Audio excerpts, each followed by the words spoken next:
대기업 관련해서 이 재판이 일어날 때마다 항상 유명했던 말들이 있지 않습니까? 20년 전 정도에 있었던 일인데요. 뭐 강요할 필요도 없었고 강요할 필요도 없었고 압박할 필요도 없었고 그냥 자발적이었다. 기업들이 항상 정치 권력에 이제 선을 대기 위해서 부정의한 이제 결탁을 위해서 그렇게 해왔다라는 것이 국민들 뇌리에는 박혀 있는데요. 네. 이번 건 같은 경우에 의미가 저는 정치 권력이 그러니까 경제 재벌 권력이 정치 권력에게 단지 굴복하기만을 위해서 뇌물을 한 거나 아니면 결탁하는 것이 아니라 어쨌든 간에 자신들에게 플러스되는 요인들, 이득을 취하기 위해서 뇌물이라든지 정치 권력과 결탁했다는 점에서 그걸 또 재판부가 부분적으로 인정했다는 측면에서 네. 저는 어느 정도는 발전이 있다고 생각을 합니다. 진전이 있었다고 생각을 합니다.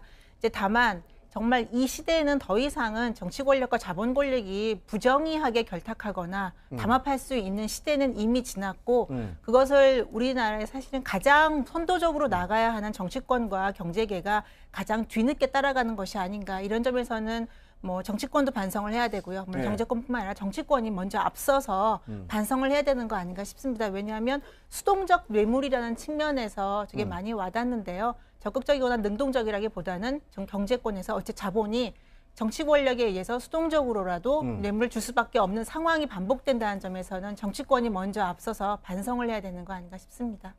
그렇군요. 자, 정평론가. 네. 어쨌든 경제계에서도 이번 판결을 계속 주시하고 있지 않았습니까? 그렇습니다. 그리고 이 상당한 영향을 미칠 게 분명해 보이는데 네. 어떻게 보십니까? 일단 뭐 시장 반응은 중장기적으로 좀 봐야 될 것 같고요. 이제 삼성에 대한 이야기들이 많이 나오고 있습니다. 다른 기업들 같은 경우. 네, 다른 기업들도 이제 정경유착에 대해서는 아예 이 기회에 뿌리를 뽑아야 되고요. 더 이상 정부의 어떤 정책적인 혜택을 통해 가지고 그것을 통해서 뭐 기업의 또 다른 자신들의 성장 수단으로 삼는다는 이런 우리의 이거 적폐 아니겠습니까? 이것들을 이번 참에 완전히 다 끊어내야 되겠다. 이런 생각을 좀 해보고 이제 앞으로 이제 삼성 관련해서도 이번 판결 이후에 어떤 흐름으로 가야 될지도 한번 우리가 지켜볼 대목입니다. 왜냐하면 이제 삼성이라는 자체가 또 한국 경제에서 차지하고 있는 비중이 상당하다는 걸 누구도 부인할 수 없는 거 아니겠습니까? 그렇죠. 그러니까 어떻게 또 대처해 나가야 될지 또 이런 것들도 우리가 함께 좀 지켜봐야 될 것 같습니다. 수동적 뇌물 제공은 유리한 양형 요소다. 저런 얘기가 나오고 있는데 그러니까 지금 보면 박근혜와 최순실이 공모를 했다. 그래서 적극적으로 뇌물을 요구했다. 그렇죠. 그리고 삼성에서는 수동적으로 뇌물을 공여했다. 이렇게 얘기하고 있는 거 아닙니까? 이걸 어떻게 해석을 해야 되죠? 그러니까 기본적으로 박근혜 전 대통령과 최순실 씨의 재판에서는 매우 불리한 요소로 지금 작용할 만한 사정들이 나와 있는데 네. 그렇다고 해서 삼성 이재용 부회장이 이걸 적극적으로 했다라고 보기는 어렵고 이제 또 그 지배구조와 관련해가지고 이것을 이용했다라고 보기도 조금 어려운 부분이 있다. 네. 그러나 그럼에도 불구하고 어쨌든 간에 정유라를 매개로 해서 뭔가 좀 대가를 바라는 마음이 있었기 때문에 이건 수동적으로 뇌물을 제공했다고 볼 수 있다. 이제 그런 얘기인 것이고 또 그 과정에서 그 승계 작업으로 이익을 받은 사람은 결과론적으로는 이재용이다 이렇게 판단하는 거죠. 그래서 이제 유리한 요소, 양형적으로 유리한 요소와 유리하지 않은 요소를 지금 설명을 지금 하고 있는 중인 것 같습니다. 그러니까 양형적으로 유리한 요소, 그러니까 삼성 측에 유리한 것은 그렇죠. 수동적인 뇌물 공여였다. 그러니까 그렇죠. 상대편이 대통령과 최순실이 적극적으로 뇌물을 요구했기 때문에 수동적으로 제공했다라는 것은 그 삼성의 유리한 요소고. 하지만 어쨌든 승계 작업을 통해서 가장 많은 이익을 받은 사람은 또 이재용 부회장이다. 그렇죠. 그러니까 네. 그것은 이제 어떻게 보면 좀 불리한 불리하게, 요소인 거 네. 본인한테는 그런 거고요. 자, 그런 것들에 의해서 자, 또 속보 나오고 있습니다. 최지성 미래전략실장과 장충기 미래전략실 차장이었죠. 삼성 의사결정 구조의 정점이었다. 이제 저 두 분 다 지금 10년 구형, 특검의 구형은 10년이었습니다. 자, 저 두 분의 역할은 뭐였나에 대해서 지금 재판부가 판결을 하고 있습니다. 최지성, 장충기 저 두 분은 어떻게 보면 이제 삼성의 기둥이었던 사람들이잖아요. 그렇습니다. 이제 최진성 실장, 그다음에 장충기 실차장 뭐 두 명이 미래전략실을 이끌었고 삼성의 미래전략실이란 지금은 이제 폐지됐지만은 삼성의 그룹 아니겠습니까? 네. 그러니까 각 계열사끼리의 커뮤니케이션을 모아서 하는 그 피라미드의 정점이 있었던 이제 그런 곳이다라고 생각하시면 될 것 같은데요. 지금 법원의 해석 나오고 보면은 이 실장, 최지성 실장 또 장충기 실차장 모두 이번 사건에 이제 뭐 굉장히 많이 연루가 돼 있다. 네. 특히 왜냐? 이 두 명이 그동안의 모든 의사결정의 정점이었기 때문에 예. 뭐 이번에 역시도 이 가담 정도도 상당히 높다. 이제 이렇게 아마 바라보면서 법원이 계속해서 이야기를 하고 있는 것 같습니다. 하지만 승계 작업을 통해서 본인들이 이익을 보지는 않았다. 그렇죠. 뭐 이런 네. 얘기네요. 그럼 이것도 이제 본인들한테 당사자들한테는 유리한 부분도 있고 불리한 부분도 있고 그렇게 되고 있습니다. 그러니까 지금 현재 그 노 변호사 저 5사람들에 대해서 이제 쭉 다 얘기를 한 다음에 지금 일어나게 했다는 거죠. 일어나서 네네. 이렇게 쭉 얘기를 한 다음에 그래서 얼마를 선고한다 이렇게 되는 거 그렇죠. 아닙니까? 그러니까 전체적으로 공통되는 부분에 대해서 서로 설명을 하면서 이제 뭐 이재용 피고인은 어떻게, 뭐 이번 피고인은 어떻게 이런 식으로 설명을 하겠죠. 근데 지금 승계 작업을 통해서 이익을 받았는지 안 받았는지 또 이 관여를 어떻게 했는지에 대해서 지금 피고인 별로 따로따로 지금 설명하는 것 같습니다. 네, 그렇군요. 그러니까 이 저 뇌물을 제공한 것으로 인정이 되고 그것을 통해서 가장 큰 이익을 받은 것은 이재용 부회장이다 이렇게 얘기를 하고 그다음에 저 최지성 실장과 장충기 차장은 적극적으로 가담을 하고 정도가 크고 그다음에 그 결정의 정점에 있었지만 승계 작업을 통해서 이익을 받지는 않았다. 네. 자, 그다음에 박상진, 황성수 사장들이죠. 의사결정 권한은 없었다. 뭐 이렇게 그러겠죠. 좀 나오네요. 자, 이재용 전 부회장에 대해서 징역 5년, 저건 실형인 거죠. 네. 실형입니다. 징역 네. 5년의 형이 선고됐습니다. 자, 좀 기다려볼까요? 이제 계속 좀 나올 것 같습니다. 나머지 그 분들에 대해서 나올 것 같은데 이재용 부회장 징역 5년 뇌물죄가 인정이 됐습니다. 그럼 다른 인정이 피고인들은 5년보다는 조금 낮게 뭐 선고될 가능성도 좀 있네요. 저런 식으로 다른 따지게 분들은? 되면. 그렇죠. 그 12년이고 10년씩이었으니까 예, 그럼 예. 다른 분들은 아까 보니까 뭐 유죄 인정하는 것 같은데 그렇죠. 박상진, 최지성, 장충기 징역 3년입니다. 그럼 이제 황상무 같은 경우에는 집행유예 나올 수 있겠습니다. 그럼 이제 나머지 한 분에 대해서는 글쎄요 뭐라고 이제 저게 징역 2년 6월. 황성수 상무가 집행유예 아니고 실형인가요, 저게? 실형인가요?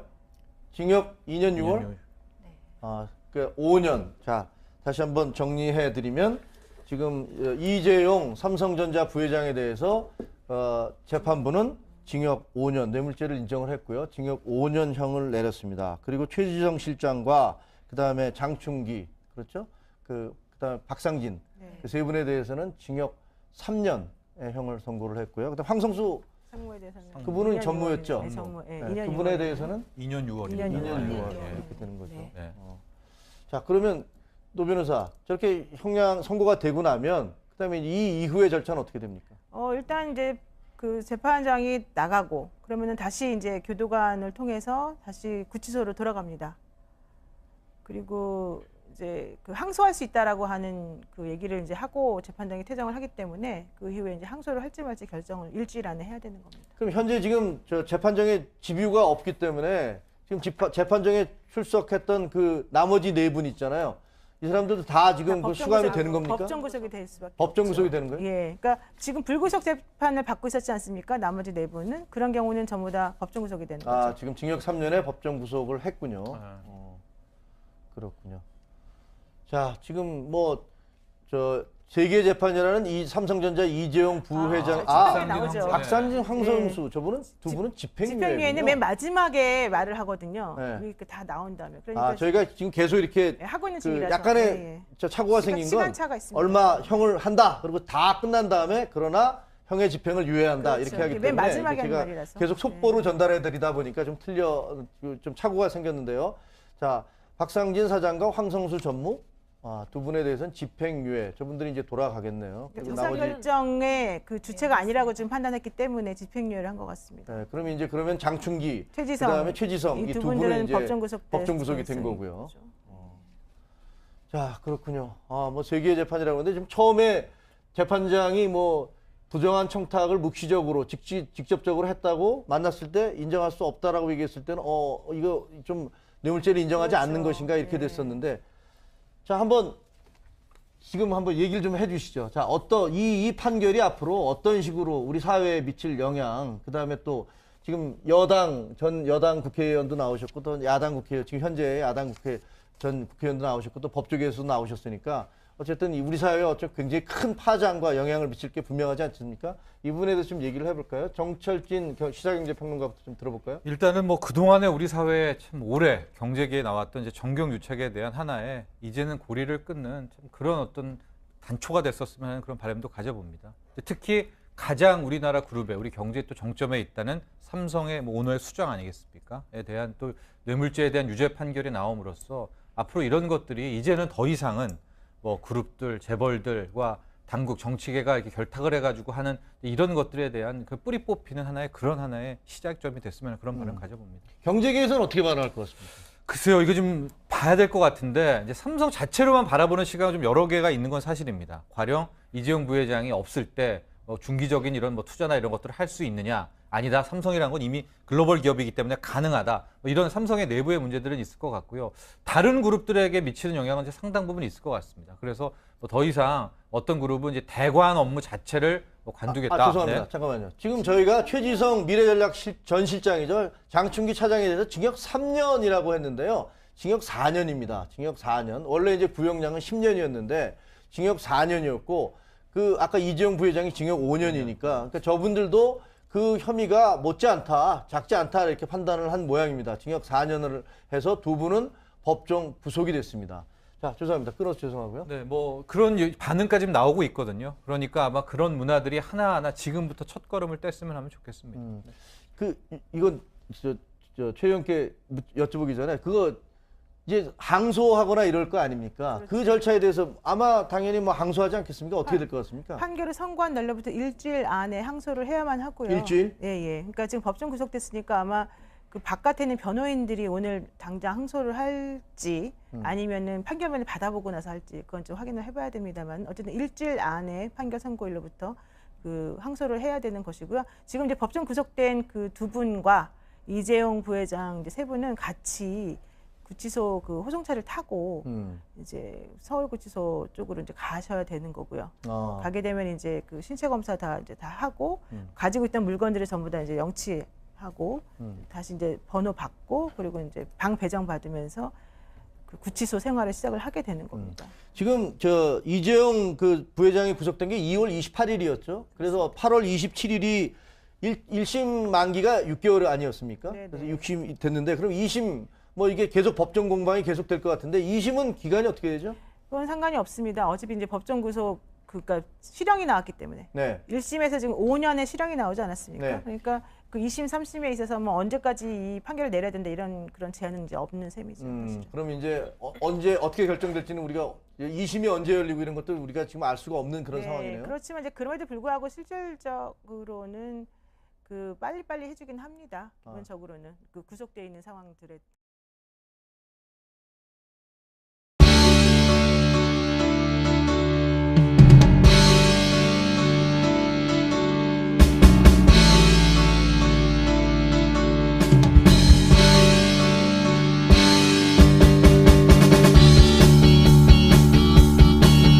다시 한번 정리해드리면 지금 이재용 삼성전자 부회장에 대해서 재판부는 징역 5년 뇌물죄를 인정을 했고요. 징역 5년형을 내렸습니다. 그리고 최지성 실장과 그다음에 장충기 그렇죠? 그다음에 박상진 그 세 분에 대해서는 징역 3년의 형을 선고를 했고요. 그다음 황성수 상무에 대해서는 그분은 2년 전무였죠. 6월, 네, 전무. 예, 네, 2년 그분에 6월. 대해서는 2년 6월. 2년 2년 6월 네. 이렇게 되는 거죠. 네. 네. 자, 그러면 노 변호사 저렇게 형량 선고가 되고 나면 그다음에 이 이후의 절차는 어떻게 됩니까? 일단 이제 그 재판장이 나가고 그러면은 다시 이제 교도관을 통해서 다시 구치소로 돌아갑니다. 그리고 이제 그 항소할 수 있다라고 하는 그 얘기를 이제 하고 재판장이 퇴정을 하기 때문에 그 이후에 이제 항소를 할지 말지 결정을 일주일 안에 해야 되는 겁니다. 그럼 현재 지금 저 재판정에 집유가 없기 때문에 지금 재판정에 출석했던 그 나머지 네 분 있잖아요. 이 사람들도 다 지금 그 수감이 되는 겁니까? 법정 구속이 될 수밖에. 법정 없죠. 구속이 되는 거예요? 예, 그러니까 지금 불구속 재판을 받고 있었지 않습니까? 나머지 네 분은 그런 경우는 전부 다 법정 구속이 되는 거죠. 아, 지금 징역 3년에 법정 구속을 했군요. 그렇군요. 자, 지금 뭐 저 세계 재판이라는 이 삼성전자 이재용 부회장 집행유예 나오죠. 박상진, 황성수 저분은 두 분은 집행유예는 집행유예군요. 맨 마지막에 말을 하거든요. 네. 이렇게 다 나온 다음에. 그러니까 저희가 지금 계속 이렇게 하고 있는 그 중이라서 약간의 예. 저 착오가 생긴 건 시간차가 있습니다. 얼마 형을 한다. 그리고 다 끝난 다음에 그러나 형의 집행을 유예한다. 그렇죠. 이렇게 하기 맨 때문에 마지막에 이게 하는 제가 말이라서. 계속 속보로 전달해 드리다 보니까 좀 좀 착오가 생겼는데요. 자, 박상진 사장과 황성수 전무 두 분에 대해서는 집행유예. 저분들이 이제 돌아가겠네요. 그리고 의사결정의 그 주체가 아니라고 지금 판단했기 때문에 집행유예를 한 것 같습니다. 네, 그러면 이제 장충기, 최지성, 그다음에 최지성 이 두 분은 이제 법정 법정 구속이 된 거고요. 그렇죠. 자, 그렇군요. 뭐 세기의 재판이라고 하는데 지금 처음에 재판장이 뭐 부정한 청탁을 묵시적으로 직접적으로 했다고 만났을 때 인정할 수 없다라고 얘기했을 때는 이거 좀 뇌물죄를 인정하지 그렇죠. 않는 것인가 이렇게 네. 됐었는데, 자, 지금 한번 얘기를 좀 해주시죠. 자, 부인할 수 없는 거 아니겠습니까? 그렇죠. 그러니까 어떻게 또 대처해 나가야 될지 또 이런 것들도 우리가 함께 좀 지켜봐야 될 것 같습니다.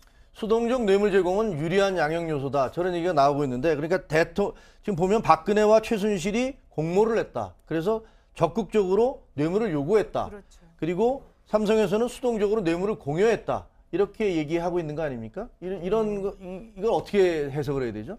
그러니까 기본적으로 박근혜 전 대통령과 최순실 씨의 재판에서는 매우 불리한 요소로 지금 작용할 만한 사정들이 나와 있는데, 네. 그렇다고 해서 삼성 이재용 부회장이 이걸 적극적으로 했다라고 보기는 어렵고, 이제 또 그 지배 구조와 관련해 가지고 이것을 이용했다라고 보기도 조금 어려운 부분이 있다. 네. 그러나 그럼에도 불구하고 어쨌든 간에 정유라를 매개로 해서 뭔가 좀 대가를 바라는 마음이 있었기 때문에 이건 수동적으로 뇌물을 제공했다고 볼 수 있다.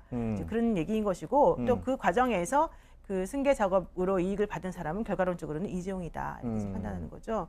그래서 이제 유리한 요소, 양형적으로 유리한 요소와 유리하지 않은 요소를 지금 설명을 지금 하고 있는 중인 것 같습니다. 그러니까 양형적으로 유리한 요소, 그러니까 삼성 측에 유리한 것은 그렇죠. 수동적인 뇌물 공여였다. 그러니까 그렇죠. 상대편이 대통령과 최순실이 적극적으로 뇌물을 요구했기 때문에 수동적으로 제공했다라는 것은 그 삼성의 유리한 요소고, 하지만 어쨌든 승계 작업을 통해서 가장 많은 이익을 받은 사람은 또 이재용 부회장이다. 그렇죠. 그러니까 네. 그것은 이제 어떻게 보면 좀 불리한 불리하게, 요소인 거, 네. 본인한테는 그런 거고요. 자, 그런 것들에 의해서 자, 또 속보 나오고 있습니다. 최지성 미래전략실장과 장충기 미래전략실 차장이었죠. 삼성 의사결정구조의 정점이었다. 이제 저 두 분 다 지금 10년 구형, 특검의 구형은 10년이었습니다. 자, 저 두 분의 역할은 뭐였나에 대해서 지금 재판부가 판결을 하고 있습니다. 최지성, 장충기 저 두 분은 어떻게 보면 이제 삼성의 기둥이었던 사람들이잖아요. 그렇습니다. 이제 최진성 실장, 그다음에 장충기 실차장 뭐 두 명이 미래전략실을 이끌었고, 삼성의 미래전략실이란 지금은 이제 폐지됐지만은 삼성이 그룹 아니겠습니까? 네. 그러니까 각 계열사끼리의 커뮤니케이션을 모아서 하는 그 피라미드의 정점이 있었던 이제 그런 곳이다라고 생각하시면 될 것 같은데요. 지금 법원의 해석 나오고 보면은 이 실장, 최지성 실장, 또 장충기 실차장 모두 이번 사건 대기업 관련해서 이 재판이 일어날 때마다 항상 유명했던 말들이 있지 않습니까? 20년 전 정도에 있었던 일인데요. 뭐 강요할 필요도 없었고, 압박할 필요도 없었고, 그냥 자발적이었다. 기업들이 항상 정치 권력에 이제 선을 대기 위해서 부정의한 이제 결탁을 위해서 그렇게 해왔다라는 것이 국민들 뇌리에는 박혀 있는데요. 네. 이번 건 같은 경우에 의미가 저는 정치 권력이, 그러니까 경제 재벌 권력이 정치 권력에게 단지 굴복하기만을 위해서 뇌물을 한 거나 아니면 결탁하는 것이 아니라 어쨌든 간에 자신들에게 플러스되는 요인들, 이득을 취하기 위해서 뇌물이라든지 정치 권력과 결탁했다는 점에서 그걸 또 재판부가 부분적으로 인정했다는 측면에서 네. 저는 어느 정도는 발전이 있다고 생각을 합니다. 진전이 있었다고 생각을 합니다. 이제 다만 정말 이 시대에는 더 이상은 정치 권력과 자본 권력이 부정의하게 결탁하거나 담합할 수 있는 시대는 이미 지났고, 그것을 우리나라에 사실은 가장 선도적으로 나가야 하는 정치권과 경제계가 가장 뒤늦게 따라가는 것이 아닌가, 이런 점에서는 뭐 정치권도 반성을 해야 되고요. 물론 네. 경제권뿐만 아니라 정치권이 먼저 앞서서 반성을 해야 되는 거 아닌가 싶습니다. 왜냐하면 수동적 뇌물이라는 측면에서 되게 많이 와닿는데요. 적극적이거나 능동적이라기보다는 경제권에서 어째 자본이 정치 권력에 의해서 수동적으로라도 뇌물을 줄 수밖에 없는 상황이 반복된다는 점에서는 정치권이 먼저 앞서서 반성을 해야 되는 거 아닌가 싶습니다. 그렇군요. 자, 정평론가. 네.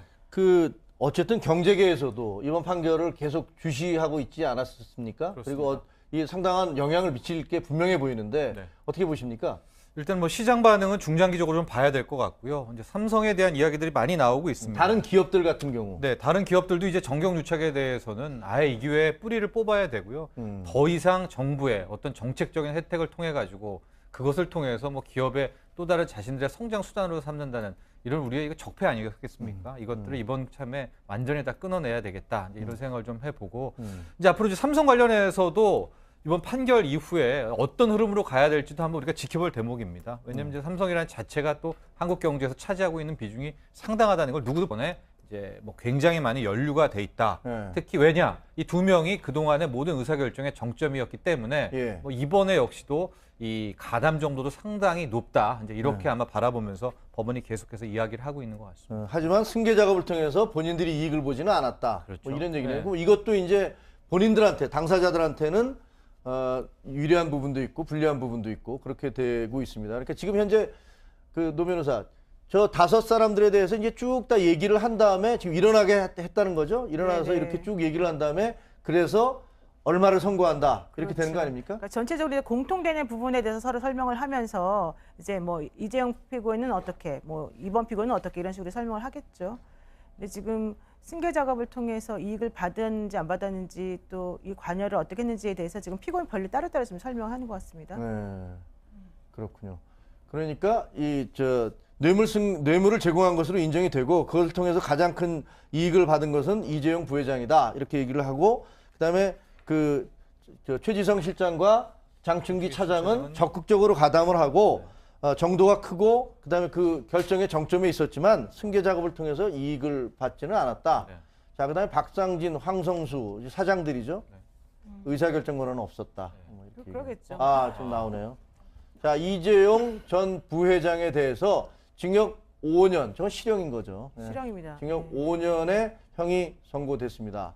자, 좀 기다려볼까요? 이제 계속 좀 나올 것 같습니다. 나머지 그 분들에 대해서 나올 것 같은데 이재용 부회장 징역 5년 뇌물죄가 인정이 됐습니다. 그럼 다른 인정이 피고인들은 5년보다는 조금 낮게 뭐 선고될 가능성도 좀 있네요. 저런 식으로 다른 따지게 분들은? 되면. 그렇죠. 그 12년이고 10년씩이었으니까 예, 그럼 예. 다른 분들은 아까 보니까 뭐 유죄 인정하는 것 같은데 그렇죠. 박상진, 최지성, 장충기 징역 3년입니다. 그럼 이제 황상무 같은 경우에는 집행유예 나올 수 있겠습니다. 그럼 이제 나머지 한 분에 대해서는 글쎄 뭐라고 이제 저게 징역 2년 유예. 황상수 상무가 집행유예 아니고 실형인가요, 저게? 실형인가요? 징역 2년 6월? 그 5년. 자, 이 판결이 앞으로 어떤 식으로 우리 사회에 미칠 영향, 그 다음에 또 지금 전 여당 국회의원도 나오셨고, 또 야당 국회의원, 지금 현재 야당 전 국회의원도 나오셨고, 또 법조계에서도 나오셨으니까, 어쨌든 우리 사회에 굉장히 큰 파장과 영향을 미칠 게 분명하지 않습니까? 이 부분에 대해서 좀 얘기를 해볼까요? 정철진 시사경제평론가부터 좀 들어볼까요? 일단은 뭐 그동안에 우리 사회에 참 오래 경제계에 나왔던 이제 정경유착에 대한 하나의 이제는 고리를 끊는 참 그런 어떤 단초가 됐었으면 하는 그런 바람도 가져봅니다. 특히 가장 우리나라 그룹에 우리 경제 또 정점에 있다는 삼성의 뭐 오너의 수장 아니겠습니까?에 대한 또 뇌물죄에 대한 유죄 판결이 나옴으로써 앞으로 이런 것들이 이제는 더 이상은 뭐 그룹들, 재벌들과 당국, 정치계가 이렇게 결탁을 해가지고 하는 이런 것들에 대한 그 뿌리 뽑히는 그런 하나의 시작점이 됐으면 그런 바람 가져봅니다. 경제계에서는 어떻게 반응할 것 같습니까? 글쎄요, 이거 좀 봐야 될 것 같은데 이제 삼성 자체로만 바라보는 시각은 좀 여러 개가 있는 건 사실입니다. 가령 이재용 부회장이 없을 때 뭐 중기적인 이런 뭐 투자나 이런 것들을 할 수 있느냐? 아니다. 삼성이라는 건 이미 글로벌 기업이기 때문에 가능하다. 뭐 이런 삼성의 내부의 문제들은 있을 것 같고요. 다른 그룹들에게 미치는 영향은 이제 상당 부분 있을 것 같습니다. 그래서 뭐 더 이상 어떤 그룹은 이제 대관 업무 자체를 뭐 관두겠다. 죄송합니다. 네. 잠깐만요. 지금 저희가 최지성 미래전략 전 실장이죠. 장충기 차장에 대해서 징역 3년이라고 했는데요. 징역 4년입니다. 징역 4년. 원래 이제 구형량은 10년이었는데 징역 4년이었고 아까 이재용 부회장이 징역 5년이니까 그러니까 저분들도 그 혐의가 못지않다, 작지 않다 이렇게 판단을 한 모양입니다. 징역 4년을 해서 두 분은 법정 구속이 됐습니다. 자, 죄송합니다. 끊어서 죄송하고요. 네, 뭐 그런 반응까지 지금 나오고 있거든요. 그러니까 아마 그런 문화들이 하나하나 지금부터 첫걸음을 뗐으면 하면 좋겠습니다. 이건 최 의원께 여쭤보기 전에 그거 이제 항소하거나 이럴 거 아닙니까? 그렇죠. 그 절차에 대해서 아마 당연히 뭐 항소하지 않겠습니까? 어떻게 될 것 같습니까? 판결을 선고한 날로부터 일주일 안에 항소를 해야만 하고요. 일주일? 예, 예. 그러니까 지금 법정 구속됐으니까 아마 그 바깥에 있는 변호인들이 오늘 당장 항소를 할지 아니면은 판결문을 받아보고 나서 할지 그건 좀 확인을 해봐야 됩니다만 어쨌든 일주일 안에 판결 선고일로부터 그 항소를 해야 되는 것이고요.